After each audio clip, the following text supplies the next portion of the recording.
Hey guys, welcome you all. तो आज की इस वीडियो में हम लोग बात करने वाले हैं शाफ्ट ट्रेंड इंडिकेटर के बारे में। ये जो इंडिकेटर है आपका बोला जाता है कि कम नॉइज देता है हमें जो बाकी के इंडिकेटर से उनके कंपैरिजन में। और यहाँ पे हम बोल सकते हैं कि ये भी कहा जाता है कि यहाँ पे जो MACD है उससे ज्यादा सटीक सिग्नल ये देता है आपको बाइंग या सेलिंग के लिए। सो यहाँ पे इस वीडियो में इस इंडिकेटर को हम बैक टेस्ट करेंगे और देखेंगे कि कितने अच्छे रिजल्ट्स हैं इसके इंट्राडे में या फिर स्विंग ट्रेडिंग या फिर पोजिशनल ट्रेडिंग के अंदर। तो जहां तक कि मेरा एक्सपीरियंस है, मैं आपको पहले से बोलता आया हूं कि अगर आप कोई भी इंडिकेटर यूज कर रहे हैं वीवेब के अलावा तो उसे आप स्विंग ट्रेडिंग या पोजिशनल ट्रेडिंग के लिए यूज करें तो ही आपको अच्छे रिटर्न्स देखने के लिए मिलते हैं। फिर भी हम यहाँ पे शाफ्ट ट्रेंड इंडिकेटर यहाँ पे यूज करके देखेंगे एक बार इंट्राडे के साथ कि क्या आपको रिजल्ट मिलते हैं और पोजिशनल के साथ कि क्या आपको रिजल्ट देखने के लिए मिलते हैं। तो पहले आप स्क्रीन के ऊपर देख सकते हैं यहाँ पे इंडिकेटर आपका लगा हुआ है। इस तरह का आपको देखने के लिए इंडिकेटर मिलता है जिसके अंदर कि आपको RSI की तरह आप देखेंगे 25 से नीचे आपका ओवरसोल्ड लेवल होता है और 75 से ऊपर आपका ओवरबॉट लेवल होता है। ये इसकी डिफॉल्ट सेटिंग है। आप चाहे तो यहाँ पे सेटिंग्स में जाके इसकी सेटिंग चेंज भी कर सकते हैं, लेकिन हम इसको डिफॉल्ट सेटिंग के साथ ही देखेंगे।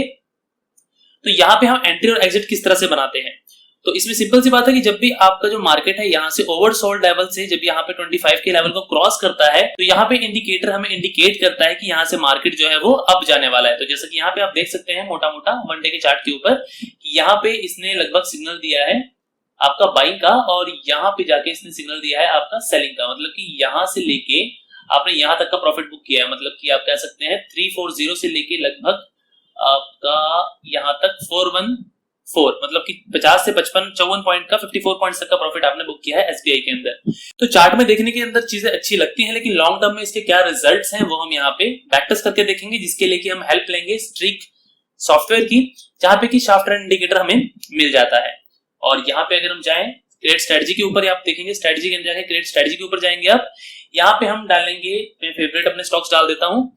इसके बाद यहाँ पे हम पहले वन डे के ऊपर चलते हैं, बाद में हम इसको इंट्राडे 15 मिनट्स के ऊपर भी करेंगे। बाय कर लेते हैं, क्वांटिटी 1 डाल लेते हैं, हमें सिर्फ रिजल्ट देखने हैं परसेंटेज के अंदर। और इसे कैसे बनाना है वो हम जान लेते हैं यहाँ पे शाफ्ट ट्रेंड इंडिकेटर को। तो शाफ्ट ट्रेंड इंडिकेटर में किस तरह से हम ट्रेड लेते हैं कि जब ये जो शाफ्ट ट्रेंड इंडिकेटर है वो 25 से अबव क्रॉस हो तो हमें बाय करना है और जब 75 के बिलो क्रॉस हो तो हमें सेल करना है।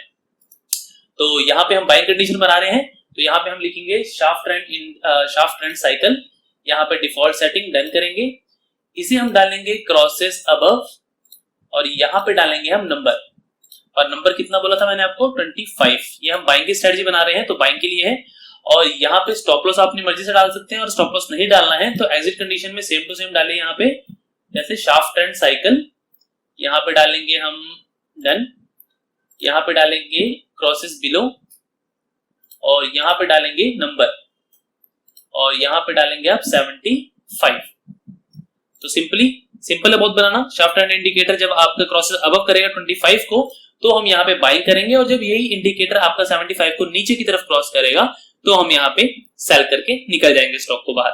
और यहाँ पे स्टॉप लॉस और परसेंटेज के अंदर हम डबल लाइन देते हैं ताकि ये हिट ना हो। स्ट्रेटजी का नाम दे देते हैं यहाँ पे shaft trend cycle SCH। Okay, और इसे प्रैक्टिस कर लेते हैं।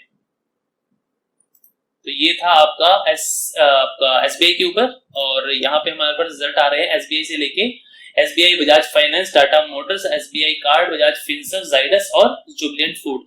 सबने प्रॉफिट दिया लगभग SBI कार्ड को छोड़ के, अगर आप कहेंगे 2020 से 21। तो यहाँ पे देख सकते हैं आपकी एक, अगर आप बात करें वन डे के टाइम फ्रेम की, 1 साल का बैक टेस्ट आपको यहाँ पे दिख रहा है। तो आपको रिजल्ट्स यहाँ पे 44 में से 29 सिग्नल आपके पॉजिटिव रहे हैं, 15 आपके लॉस में रहे हैं। तो एक्यूरेसी बहुत अच्छी है आपकी, कह सकते हैं आप। और इसी चीज को अगर हम थोड़ा सा 1 साल और पीछे ले चले, चलिए 2019 में ले चलते हैं, क्योंकि उस टाइप का मतलब कि उस समय का मार्केट उतना ट्रेंडिंग नहीं था। यहाँ पे रिजल्ट हम देख लेते हैं कि कितनी कमी आती है हमें रिजल्ट्स के अंदर। यहाँ पे आप देखेंगे 2019 में तो यहाँ पे भी बहुत अच्छे रिजल्ट देखने के लिए मिल रहे हैं आपको, 61% बल्कि ज्यादा मिले हैं। और चलिए 1 साल और पीछे चल लेते हैं, मेरे ख्याल से 1920 भी थोड़ा सा ट्रेंडिंग था। 2018 में चलते हैं और यहाँ पे बैक टेस्ट कर लेते हैं हम जरा। और यहाँ पे आप देखेंगे तो यहाँ पे भी लगभग 55% का प्रॉफिट है आपको सिंपल शाफ्ट ट्रेंड इंडिकेटर के ऊपर एंट्री और एग्जिट लेके। तो 3 साल से आप देख सकते हैं लगभग 55, 60 और आपका 35, मतलब कि 20% से ऊपर के रिटर्न तीनों के तीनों साल में आपको मिले हैं इन सारे स्टॉक्स के अंदर। और इसके बाद अगर मैं बात करूं आपकी इसको इंट्राडे में ले जाने की, तो इसको एडिट पैरामीटर पे क्लिक करते हैं देखिए, और यहाँ पे हम इसको हम कर लेते हैं 15 मिनट्स। इस चीज को CNC NRML से कर लेते हैं MIS। इंट्राडे के ऊपर देख लेते हैं कैसे चलती है स्ट्रेटजी। लॉन्ग टर्म के अंदर मैंने आपको दिखा दिया कि अच्छी चल रही है। अब इंट्राडे के ऊपर एक बार चेक कर लेते हैं। टारगेट इसके अंदर स्टॉप लॉस के अंदर हम रख लेंगे 1.5% का, और टारगेट हम इसका रखेंगे 3%, मतलब कि 1:2। और यहाँ पे हम कर लेते हैं इसको बैक टेस्ट लेटेस्ट 3 मंथ का। देखिए 10 मई से लेके 7 अगस्त तक का बैक टेस्ट आपको यहाँ पे ये शो करेगा। इस तरह के रिजल्ट इसमें देखने के लिए मिलते हैं।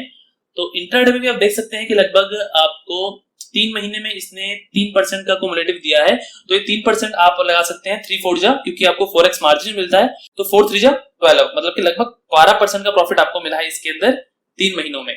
और थोड़ा सा अगर हम पीछे चले इसके अंदर, तो यहाँ पे देखिए आपका मई है, तो अप्रैल, मार्च और फेब, तो 8 फेब से हम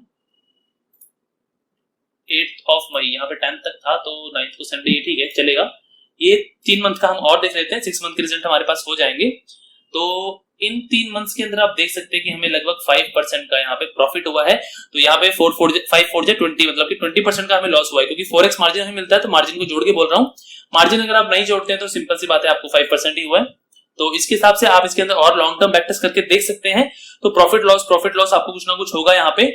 लेकिन अगर आप लॉन्ग टर्म में इसको यूज कर रहे हैं, आपने देखा कि काफी अच्छे रिजल्ट्स आपको यहाँ पे देखने के लिए मिले हैं पिछले लगातार 3 सालों में। तो 1 साल की जैसे लोग बात करते हैं कि मार्केट बहुत ट्रेंडिंग है सर, काफी वीडियोस में मेरी कमेंट आया कि आप थोड़ा सा 1 साल पीछे का भी बैक टेस्ट कर दिया कीजिए। तो यहाँ पे मैंने टोटल आपको 3 इयर्स का बैक टेस्ट दिखा दिया, इसीलिए लॉन्ग टर्म के अंदर कि शार्प ट्रेंड इंडिकेटर ने किस तरह से काम आपको, मतलब रिजल्ट आपको दिया है और कितना अच्छा काम यहाँ पे किया है। और इसके बाद अगर आप बात करें इंट्राडे की, तो इंट्राडे में आप देख सकते हैं कि आपको ड्रॉडाउन का फेसिंग करना पड़ रहा है यहाँ पे, और अगले 3 मंथ्स के अंदर वो कवर भी हो गया है लगभग। यहाँ पे 5.93 है, तो वहां पे हमें 3% के करीब मिला था, तो लगभग हाफ हमारा कवर हो गया अगले 3 मंथ्स के अंदर।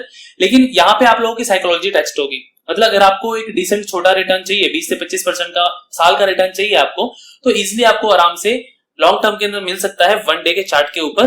और स्टॉक्स आप ऐसे यूज करिए जो कि निफ्टी 50 के अंदर हो। अगर आप निफ्टी 500 के ऊपर जाते हैं तो वहां पे आपको रिजल्ट तो अच्छे मिलेंगे, लेकिन रिस्क भी रहेगा, क्योंकि उन स्टॉक्स की ऊपर आने की कैपेबिलिटी जितनी तेजी से होती है, उतनी कैपेबिलिटी उनकी नीचे गिरने की भी होती है। तो अगर आप लॉन्ग टर्म कर रहे हैं इक्विटीज के अंदर खासकर, तो आप पोजीशन को सेलिंग में होल्ड करके नहीं रख सकते, ये मेन दिक्कत आती है। अगर आप बाइंग कर रहे हैं और होल्डिंग कर रहे हैं, तो ऐसे स्टॉक्स को होल्ड करिए जो कि आपको पता है कि एक अच्छी कंपनी है, जैसे कि SBI देखिए, बजाज फाइनेंस देखिए, टाटा मोटर्स एक थोड़ा सा रिस्की है स्टॉक, लेकिन फिर भी अच्छी कंपनी है, टाटा ग्रुप से बिलोंग करती है। SBI कार्ड देखिए, बजाज फिनसर्व, जाइडस वेलनेस आपका, और जुबिलेंट फूड, सबकी सब कंपनियां ऐसी हैं जो कि ऐसा नहीं होगा कि एक जगह रुक के बैठ जाएंगी, सबकी सब एक तरह से ऊपर ही जाने वाली यहाँ पे कंपनीज है। तो इस तरह की कंपनीज आप सिलेक्ट किया कीजिए जब भी आप लॉन्ग टर्म में ट्रेड कर रहे होते हैं। इंट्राडे ट्रेडिंग कर रहे हैं तो हाँ बेशक आप कैसी भी स्ट्रेटजीज मतलब कैसी भी कंपनी सिलेक्ट कर सकते हैं जिसके अंदर की मूवमेंट ऊपर या नीचे दोनों तरफ का हो, वो चलेगा। लेकिन जब आप लॉन्ग टर्म में जाते हैं तो ऐसी कंपनीज मत सिलेक्ट कीजिए कभी भी जिसका की मूवमेंट नीचे की तरफ तेजी से होता है, नहीं तो आपको वहां पे एवरेज करते रहेंगे आप और वहां पे आपको लॉस फेस करना पड़ेगा। और अगर आपको बिल्कुल समझ में नहीं आता है तो सब कुछ छोड़ के आप FMCGs कंपनीज या फिर अपनी निफ्टी 50 की कंपनीज उठा लीजिए। तो वो कंपनीज पहले ही क्या बोलते हैं, पहले ही निफ्टी 50 कंपनीज जो है वो पिक होती है निफ्टी 50 के द्वारा। तो निफ्टी 50 में जो कंपनियां हैं उनके ऊपर आप लॉन्ग टर्म में ट्रेड कर सकते हैं, नहीं तो आप FMCGs कंपनी के ऊपर भी ट्रेड कर सकते हैं, उसमें भी आपको कोई भी रिस्क नहीं रहता है, जैसे कि Hindustan Lever, Zydus Wellness, GlaxoSmith, GSK मतलब, और काफी हैं आप देख सकते हैं। FMCG की बहुत सारी कंपनी आपको मिल जाएंगी, ITC वगैरह, वो आप लिस्ट में सर्च मारेंगे FMCG ऑल स्टॉक्स करके तो मनी कंट्रोल की वेबसाइट पे आपको सारे के सारे स्टॉक्स मिल जाएंगे। तो आप चाहे तो मैं आपको दिखा भी देता हूं, मैंने शायद यहाँ पे बास्केट में अपनी FMCG करके देखिए। FMCG के अंदर ये देखिए, ये बजाज कंज्यूमर है, वाडीलाल है, कोलपाल है, ये डायमंड है, ये आपका Godrej Agro, Gillette, Tata consumer, इसके बाद Pidilite, Relaxo, Bata India, doctor Lal Path lab और लॉरस लैब, ये सब आपकी लगभग FMCGs में आ जाती हैं जो कि आपकी कंपनीज बंद नहीं होंगी।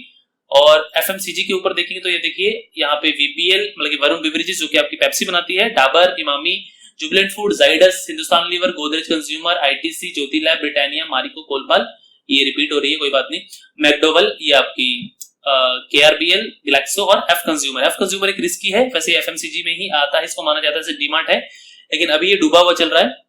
इसको बोल सकते हैं कि हाँ कुछ जैसे डीमार्ट हो गई या फिर ये एफ कंज्यूमर हो गई, ये थोड़ी सी आपकी रिस्कीज हैं, क्योंकि इनका कोई अपना प्रोडक्ट नहीं है, ये असल में इनका कोई कॉम्पिटिटर आके खड़ा हो गया तो वहां पे हो सकता है कि आपको थोड़ा बहुत लॉस सहना पड़े। लेकिन ठीक है, जहां पे इतनी कंपनियां प्रॉफिट देंगी वहां पे अगर एक दो कंपनियां प्रॉफिट नहीं भी देती है तो भी आपका ऑन एन एवरेज बराबर रहेगा, अगर आप सब में इक्वली पैसा अपना डिस्ट्रीब्यूट करके चल रहे हैं। लॉन्ग टर्म में आपको काफी अच्छा प्रॉफिट दिखाएगा कंपाउंडिंग के जरिए। तो लॉन्ग टर्म में आप इन्वेस्ट करिए आप, या फिर इंट्राडे में, वो आपके ऊपर है, जैसा भी आपको अच्छा लगे। लेकिन अच्छा पैसा इंडिकेटर बेस पे अगर मैं कहूं तो आपको लॉन्ग टर्म में ही जाना चाहिए। अगर आप इंट्राडे ट्रेडिंग करना चाहते हैं, इंट्राडे ट्रेडिंग करिए, इसको थोड़ा और बेटर कीजिए, कम से कम 2-3 साल का। अगर 2-3 साल में आपको इसके रिजल्ट अच्छे लगते हैं तो उसके बाद आप इंट्राडे ट्रेडिंग इसके ऊपर कर सकते हैं, नहीं तो मेरी सलाह से आप इसके ऊपर स्विंग ट्रेडिंग करें तो वो आपके लिए बेटर रहेगा। सो उम्मीद करता हूं आप लोगों के लिए वीडियो हेल्पफुल रहेगा, और इस स्ट्रेटजी अगर आप यूज करना चाहे लॉन्ग टर्म में तो यूज कर पाएंगे। सो फिलहाल के लिए इस वीडियो में बस इतना ही, मिलते हैं अगली वीडियो में एक नए टॉपिक के साथ, तब तक के लिए नमस्कार।